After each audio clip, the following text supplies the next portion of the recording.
Hello friends, मैं edu 99 channel से Prince Yadav आप सभी का बहुत बहुत स्वागत करता हूं।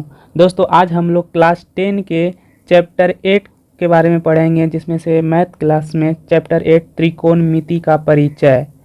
इस चैप्टर को पढ़ने से पहले एक्सरसाइज 8.1 के पूरे अभ्यास को सॉल्व करने से पहले उससे रिलेटेड सूत्र को हम लोग पढ़ेंगे। तो सूत्र देखते हैं क्या क्या 8.1 में क्या क्या यूज होने वाला सूत्र होगा, उसको हम लोग देखेंगे। तो पहले चलिए इस वीडियो को शुरू करते हैं। त्रिकोणमिति। त्रिकोणमिति कहते किसको हैं वो पहले देखते हैं। गणित की वैसी शाखा जिसमें किसी समकोण त्रिभुज के न्यून कोण और उसकी भुजाओं के अनुपात के बीच संबंध का अध्ययन किया जाता है, उसे त्रिकोणमिति कहते हैं। देखिए दोस्तों, गणित की वैसी शाखा जिसमें किसी समकोण त्रिभुज के न्यून कोण और उसकी भुजाओं के अनुपात के बीच संबंध का अध्ययन किया जाता है, इसके बारे में हम लोग देखेंगे। चलिए, किसको कहेंगे? कोई एक त्रिभुज, मान के चलिए समकोण त्रिभुज है। अच्छा, ये बताइए, आप लोग जानते होंगे त्रिभुज कहते किसे हैं? एक वैसा बंद क्षेत्र है, एक वैसा बंद क्षेत्र जिसकी तीन भुजा होती है। एक ऐसा बंद क्षेत्र जिसकी तीन भुजा होती है, उसे क्या कहते हैं? त्रिभुज। एक त्रिभुज के तीन पार्ट होते हैं, एक कोण हो गया, एक भुजा, और तीसरा क्या होता है? शीर्ष। जहाँ दो भुजा आपस में मिलती है उसे शीर्ष कहते हैं, उसे शीर्ष कहते हैं। क्या कहते हैं? शीर्ष कहते हैं। और ये जो हो गया, ये एक भुजा हो गया। और ये क्या है? बेसिकली त्रिभुज में तीन टाइप होते हैं। क्या क्या होते हैं? कोण होते हैं, भुजा होते हैं, आप लोगों ने बचपन में पढ़ा होगा, शीर्ष होता है। ठीक है, इसका कुछ भी नाम लिख सकते हैं, ए बी सी, कुछ भी लिख सकते हैं।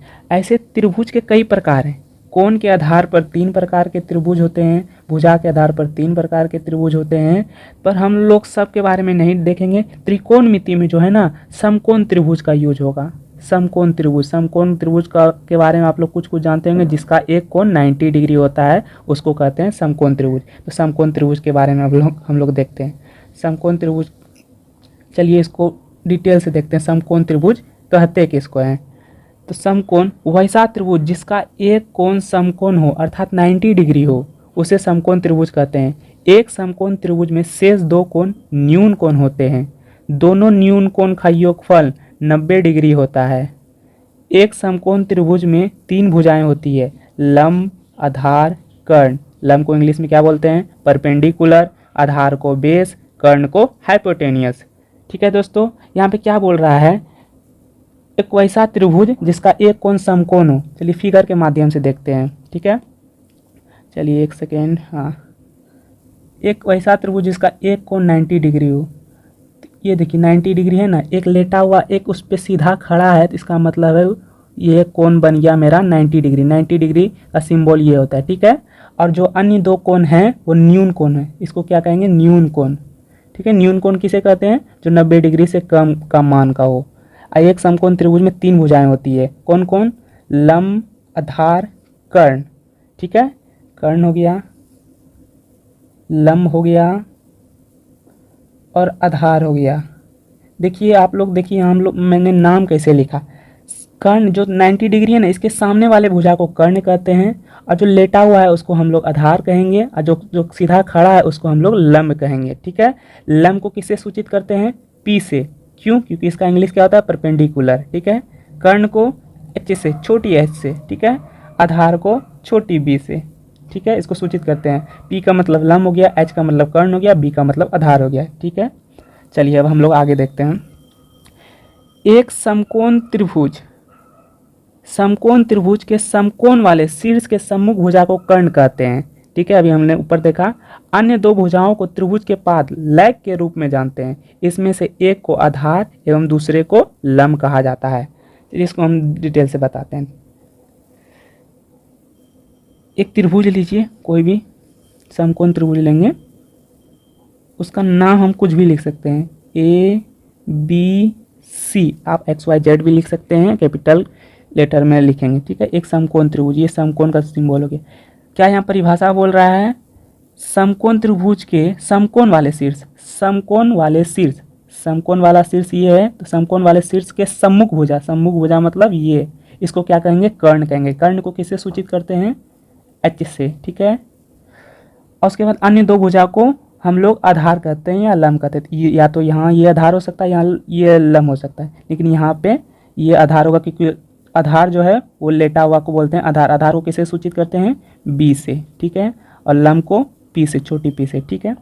चलिए अब यहाँ पे हम एक डायग्राम, चलिए आपको कॉन्सेप्ट क्लियर करने के लिए एक 8.1 में यूज होने वाला बेस्ट फार्मूला है, आपको इसको ध्यान से देखना है। एंगल बी के लिए, एंगल बी के लिए बताना है कर्ण क्या होगा। कर्ण, एंगल बी के लिए कर्ण कौन सी भुजा होगा, यहाँ तीन भुजा है, तीन भुजा है ना, तो एंगल बी के लिए कर्ण क्या होगा, कर्ण डेफिनेटली ये होगा ए सी, ठीक है, ए सी हो गया, ए सी भुजा। अच्छा बताइए लंब क्या होगा, लंब भी दिया गया है, ए बी होगा, और आधार क्या होगा, बी सी।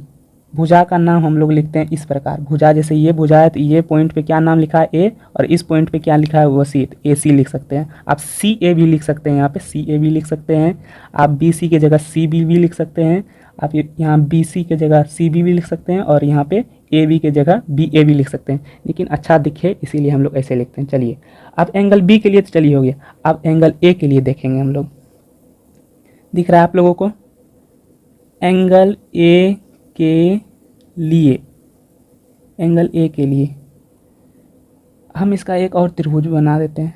चलिए एक और त्रिभुज बना देते हैं, यहाँ साइड में बना देते हैं, यहाँ भी बना दिए त्रिभुज ए बी सी, एक समकोण त्रिभुज है। इस बार क्या बोल रहा है, एंगल ए के लिए बताना है, एंगल ए के लिए। तो एंगल ए के लिए एच बराबर क्या होगा, एच तो कंफर्म है, कर्ण का परिभाषा ही है कि समकोण वाले शीर्ष के सम्मुख भुजा को कर्ण कहेंगे, ठीक है, कर्ण तो फिक्स है, ए सी होगा, लेकिन जो है ना पी और बी चेंज हो जाएगा। देखिए दोस्तों कैसे होगा, पी लंब का फॉर्मूला याद, सूत्र परिभाषा उसका लंब का क्या होता है वो सुनिए, न्यून कोण के सम्मुख भुजा को लंब कहते हैं। क्या बोला मैंने, न्यून कोण के सम्मुख भुजा को लंब कहते हैं। तो यहाँ किस न्यून कोण के बारे में बात किया जा रहा है, तो इस न्यून कोण के बारे में बात किया जा रहा है, इसका सम्मुख भुजा कौन है, बी सी, तो ये बी सी जो है ना मेरा इस बार लंब हो गया, ठीक है। अब जो बचा वो आधार हो गया ए बी, यहाँ क्लियर है, इस एंगल के हिसाब से देखना है। इसी प्रकार एंगल बी के लिए, सॉरी बी तो हो गया है, एंगल सी के लिए, एंगल सी के लिए, एंगल सी भी एक न्यून कोण है इस बार। अब इसका देखेंगे, एंगल सी भी एक न्यून कोण है, तो यहाँ पहली बात एच बराबर ए सी होगा, क्योंकि ए सी फिक्स है, कर्ण फिक्स है। पी बराबर हो जाएगा आपका इस बार ए बी, न्यून कोण के सम्मुख भुजा को लंब कहते हैं, ठीक है, और आधार हो गया आपका बी सी, ठीक है। इसका जो है ना यूज होने वाला है, सवाल में बहुत सारा यूज होगा, इसीलिए इसको आप लोग ध्यान से देखेंगे, ये जो है ना पूरा सवाल में यूज होने वाला है। अब जो मैंने बोला उसको कॉन्सेप्ट को क्लियर रखना है, परिभाषा लिख लेना है कि न्यून कोण के सम्मुख भुजा को लंब कहते हैं, ठीक है। और एक परिभाषा तो ये फिक्स है कि समकोण वाले शीर्ष के सम्मुख भुजा को कर्ण कहते हैं।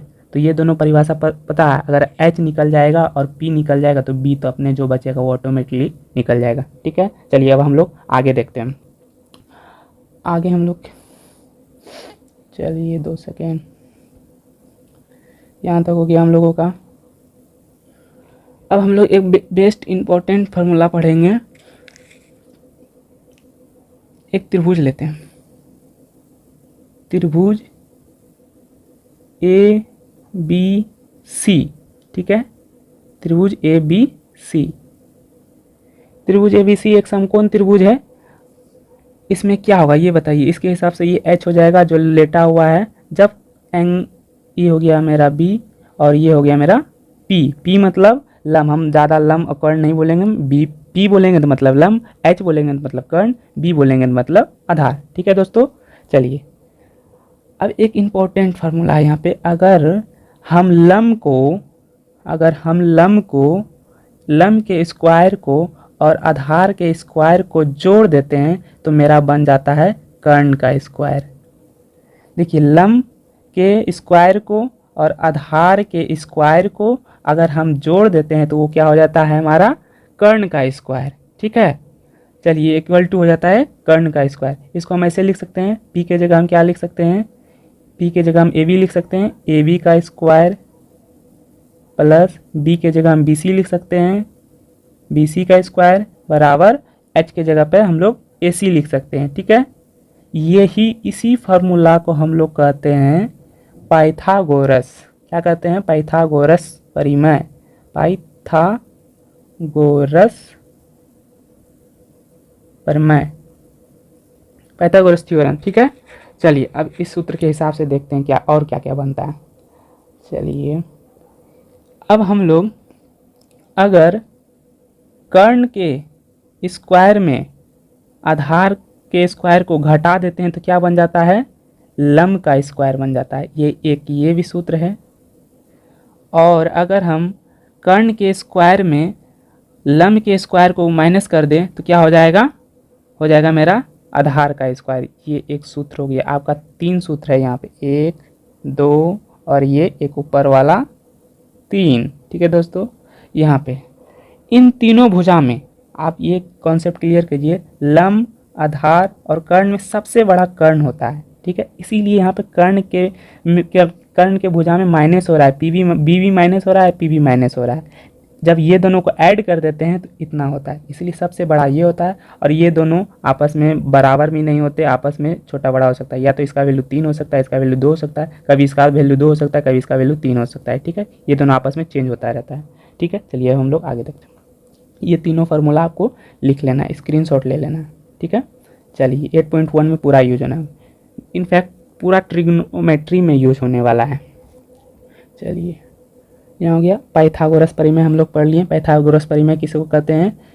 AC का स्क्वायर बराबर AB का स्क्वायर प्लस BC का स्क्वायर, ठीक है। मतलब क्या कहते हैं? कर्ण का स्क्वायर बराबर लंब का स्क्वायर प्लस आधार का स्क्वायर। इसको हम ऐसे भी लिख सकते हैं, ठीक है।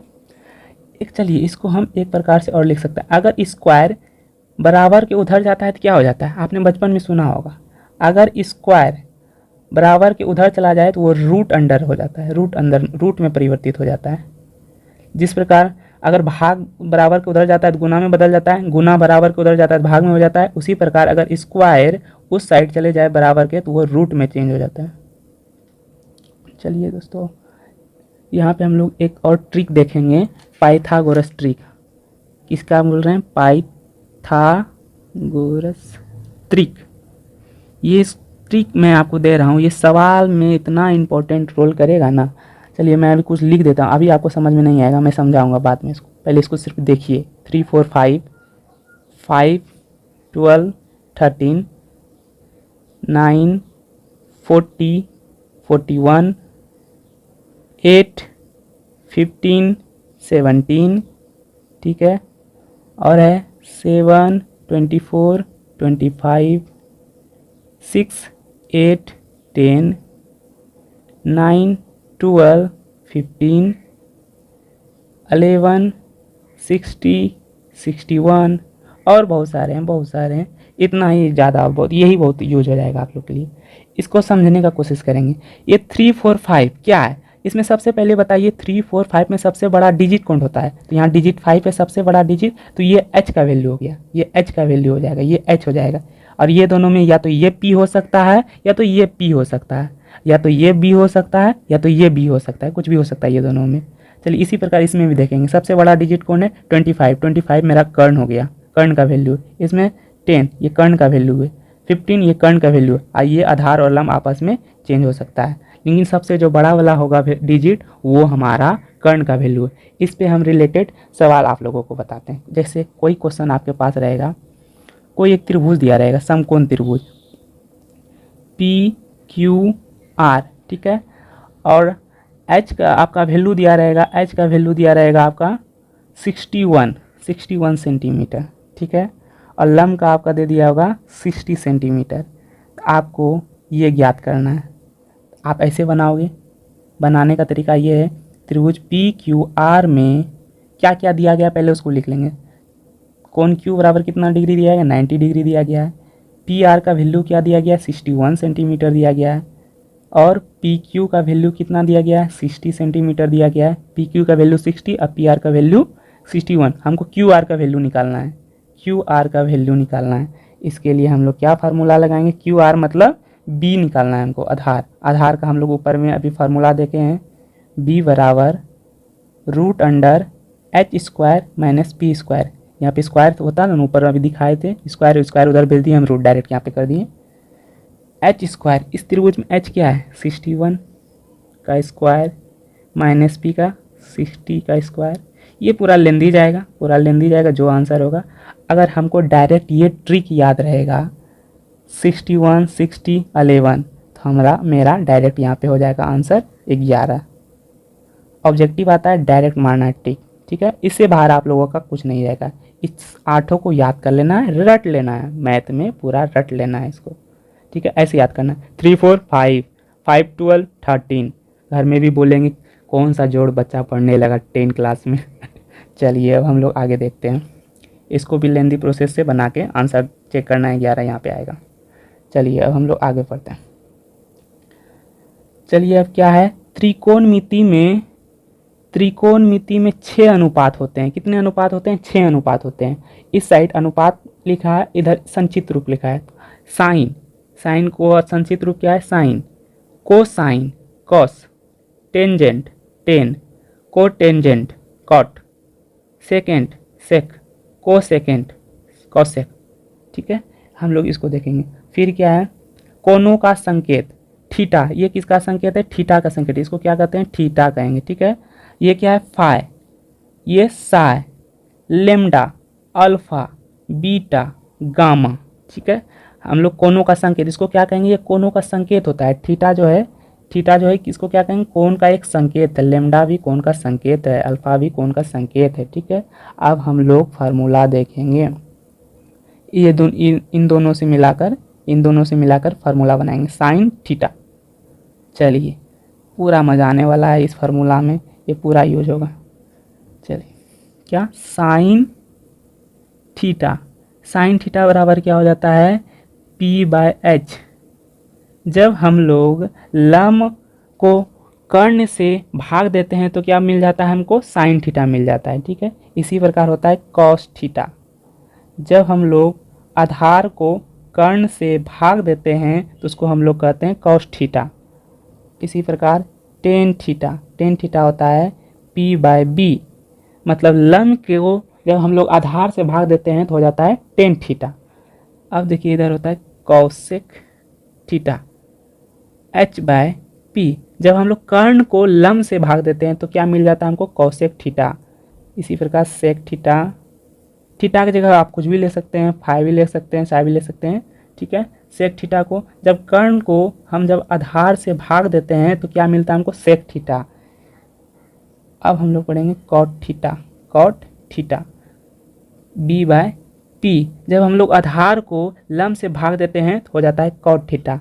और यहाँ पे एक बेसिक बात है, साइन का उल्टा होता है साइन का उल्टा कॉसेक, कॉस का उल्टा सेक और टेन का उल्टा कॉट। देखिए यहाँ पे एक छोटा सा इस सूत्र को याद करने के लिए बचपन से घिसा हुआ यहाँ पे एक ट्रिक आता है, P/B/P H/B, ठीक है। पंडित बद्री प्रसाद हरी हरी बोल। देखिए दोस्तों P/H, B/H, P/B, ठीक है। पंडित बद्री प्रसाद, एक सेकेंड, पंडित बद्री प्रसाद हरी हरी बोल, याद हो गया। और इसका सेम उल्टा होता है, साइन का उल्टा कॉस, P/H तो इधर हो जाएगा H/P, B/H सेक हो जाएगा H/B, टेन थीटा का P/B तो कॉट थीटा का B/P, सेम उल्टा हो गया। इधर भी हो गया हरी हरी बोल, पंडित बद्री प्रसाद, ऊपर में क्या है? हरी हरी बोल। इस तरह इसको याद करना है दोस्तों। आज हम लोग एक्सरसाइज 8.1 में यूज होने वाले जो फार्मूला है उसको मैंने देखा, जितने सारे फार्मूला आपको बताए इसको याद रखिएगा। अगले क्लास में हम लोग एक्सरसाइज 8.1 को पूरा सॉल्व करेंगे, ठीक है दोस्तों। चलिए यहीं पे वीडियो ख़त्म होता है। वीडियो अच्छा लगा तो इसको लाइक कीजिए, चैनल को सब्सक्राइब कीजिए और कमेंट में एक अच्छा सा प्यारा सा थैंक यू लिखिए। चलिए दोस्तों, थैंक यू।